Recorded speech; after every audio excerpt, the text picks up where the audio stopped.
Hi friends, எல்லாரும் எப்படி இருக்கீங்க? நல்லா இருக்கீங்கன்னா நம்ம வந்து பல்லாரியம்மன் கோயிலுக்கு வந்து கொண்டு முடிக்க போயிருந்தீங்க வீடியோ கூட ஷார்ட்ஸில் போட்டுருப்பேன். அதோட அனுபவங்களை பற்றி தான் உங்ககிட்ட நான் சொல்ல போகிறேன். நீங்கள் பல்லாரியம்மன் கோயிலுக்கு போகிறதா இருந்தால் ஒரு 2 நாள் முன்னாடி போய் இடம் போட்டு வச்சுக்கோங்க. சீக்கிரமாக நீங்கள் உள்ள முடிக்கிற மாதிரி ஏற்பாடு பண்ணிக்கோங்க. இது ரொம்ப கஷ்டப்பட வேண்டியதாக இருக்குங்க. நான் வந்து இன்னைக்கு நைட்டு நாளைக்கு காலையில் கொண்டு வரலாம், நைட்டு அப்படி தான் போகிறேன். அப்படி போய் நந்தவனம்னு சொல்கிறாங்க. அந்த ஒரு நந்தவனமாக அது ஒரு மரங்கள்லாம் இருக்கும். கோயிலில் கொஞ்சம் தள்ளி இருக்கும்.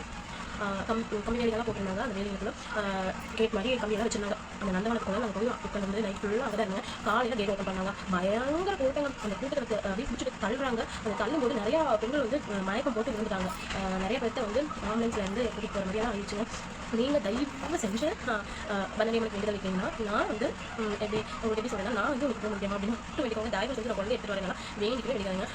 நம்ம பூ முடிச்சாவே குழந்தைங்க நல்லா இருப்பாங்க. நம்ம கண்டிப்பாக அந்த நல்லா வைப்பா எல்லாத்தையும்.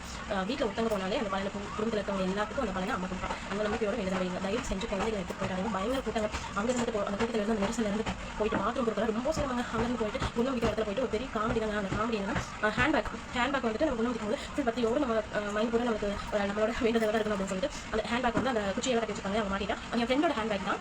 அவங்க வந்து வாங்கிட்டு நினச்சி நான் வாங்கி போனேன். அப்புறம் அந்த குச்சியில் மாட்டிட்டு அவங்க நிறுத்த தம்பி அப்போ சொன்னாங்க ஹேண்ட்பேக் எங்கள் வீட்டை வந்து எடுக்க முடியாது. இல்லைங்க நான் சாமி கும்பிட்டு ரிட்டன் வந்து நான் எப்படி நினச்சிட்டேன்னா எப்போ சாமி கும்பிட்டு சுற்றி எல்லாம் வந்து சனதி சுற்றி வருவாங்க அந்த மாதிரி வந்து எடுத்துக்கலாம்னு நினச்சிட்டு நான் வச்சு போயிட்டேன். அப்புறம் அங்கே போய் சுற்றி கேட்குறேன். அவங்க ஓவர் பில்டுங்க. ரொம்ப அவங்க பிஹேவியரே சரியில்லை. எப்படி நான் வந்துட்டு கொஞ்சம் எப்படி சொல்கிறது அவங்க பிஹேவியரை நம்ம என்னமோ போய் அங்கே கொள்ளை எடுக்க போகிற மாதிரி உச்சை போகிற மாதிரி இதெல்லாம் போக முடியாது. அப்போ அப்படி அப்படின்னு சொல்லிட்டு ஓவராக பண்ணிட்டு இருந்தாங்க. எனக்கு உண்மையுமே நான் மட்டும் சாமி கும்பிட்டு கொண்டு போனேன். அவங்க திட்டி விட்டு தான் வந்திருக்காங்க. அந்த பிஹேவியரெல்லாம் உங்களுக்கு கோயிலில் நடந்துருக்காங்க பாருங்க. வந்துட்டு விஐபிஸ்க்கு மட்டும் தான் அவனோட நம்மளாம் போக முடியாதுங்க. சாதாரண மக்கள்லாம் போக முடியாது அப்படிங்கிற மாதிரி கோயிலெல்லாம் பரவாயில்லைங்க. நீங்கள் பேக் எடுத்து கொடுங்க அப்படின்னா அவங்க அதெல்லாம் முடியாது. பேக் எடுக்கணும் அங்கே வச்சா அப்படிங்கிற மாதிரி அவங்க பிஹேவியர் பார்த்தாலே சிவரும் சேர்த்து அப்படிங்கிற மாதிரி அவ்வளோ ஒரு டென்ஷன் ஆயிடுச்சு எனக்கு. அப்புறம் நானும் எங்கள் அண்ணா எப்படியாச்சும் கோயிலில் ஒரு 3 ரவுண்டாக வச்சிருப்பாங்க. கடைசியில் சுற்றி அதுவும் நல்ல மனசுக்காரங்க தான் இருக்காங்க. மறுபடியும் போன லைன்லேயே போய் அந்த போலீஸ்காரங்க கேட்கலாம் ப்ளீஸ் சொன்னால் அந்த மாதிரி நான் பேக் வச்சுட்டு தெரியாமல் வச்சுட்டு எனக்கு இப்போ அந்த பேக் வேணும் நான் எடுக்கணும் அப்படின்னு சொல்லி அவங்க கிட்ட கெஞ்சி கேட்டதால சரிமா போய் எடுத்துட்டு சீக்கிரம் போயிட்டு அப்படின்னு சொன்னாங்க. அதை போய் எடுத்துட்டு மறுபடியும் ரிப்பீட் கொஞ்சமாக மண்டமா இருக்கணும் இல்லையா அதே இதில் போயிட்டேன்.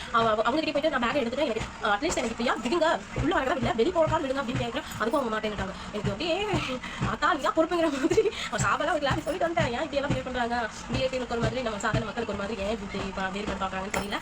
இதனால அதெல்லாம் ரொம்ப ஒஸ்டான பிஹேவியர் தான். அப்படியெல்லாம் யாருமே இருக்காதீங்க. மக்களை மதிக்க தெரிஞ்சுக்கோங்க. யாரும் திருட போகிறதில்ல பாம்பிக்க போகிறதில்ல ஒன்றும் பண்ண போகிறதில்ல. சன்னதிக்கு போகிறவங்க சாமி கொண்டு மட்டும் தான் போகிறாங்க. நம்ம சாரை சாமிக்கு போகணும் அப்படிங்கிற எடுத்து போகிறாங்க. அதே மாதிரி அவங்க ஒவ்வொரு சூழ்நிலை அதுக்கு அந்த மாதிரி மாறிடுது. அதுக்கு அவங்க என்ன பண்ணுவாங்க சொல்லுவாங்க. ஆனால் இந்த மாதிரி அங்கே வேலை செய்கிறவங்க வந்து மக்களை மதிங்க. இதுதான் என்னோட அனுபவம். ஆனால் நல்லா இருந்துச்சு. பல்லாரியம்மன் எல்லாத்துக்கும் துணையாக இருப்பான். கண்டிப்பாக நீங்கள் வந்து பல்லாரியம்மன் குண்டம் வந்தீங்கன்னா முன்னாடியே போய் அந்த இடமெல்லாம் பிடிச்சிக்கோங்க. அப்புறம் வந்துட்டு என்ன மாதிரி ஹேண்ட்பேக்கில் கொண்டு போயிட்டு அங்கே அந்த குச்சியில் வைக்கிறது அந்த மாதிரி எல்லாம் பண்ணிடாதீங்க. நல்லபடியாக சாமி கும்பிட்டு வாங்க. வேண்டிய வச்சிங்கன்னா குழந்தைய எடுத்துகிட்டு வரேங்கிற மாதிரி அப்படி வேண்டிடாதீங்க. அப்படி வேண்டிட்டீங்கன்னா நீங்கள் வந்து முதல்ல அந்த இடத்தையெல்லாம் புக் பண்ணி அப்படி போய் இடம் முடிச்சு போகிற மாதிரி இருந்தால் ஓகே. ஆனால் அந்த கூட்டத்தில் எல்லாம் ரொம்ப கஷ்டங்க. நான் ரொம்ப கஷ்டப்பட்டுட்டேன். அதுதான் உங்களுக்கு நான் சொல்கிறேன். என்னோட அனுபவம் உங்களுக்கு கொஞ்சம் எப்படி சொல்கிறது உங்களுக்கு கொஞ்சம் சேஃப்டியாக இருக்கலாம் இல்லையா அதனால சொல்லுங்கள். Okay bye. என்னோட சேனல் லைக் அண்ட் சப்ஸ்கிரைப் பண்ணுங்கள். சப்போர்ட் பண்ணுங்கள் ஃப்ரெண்ட்ஸ். பாய்.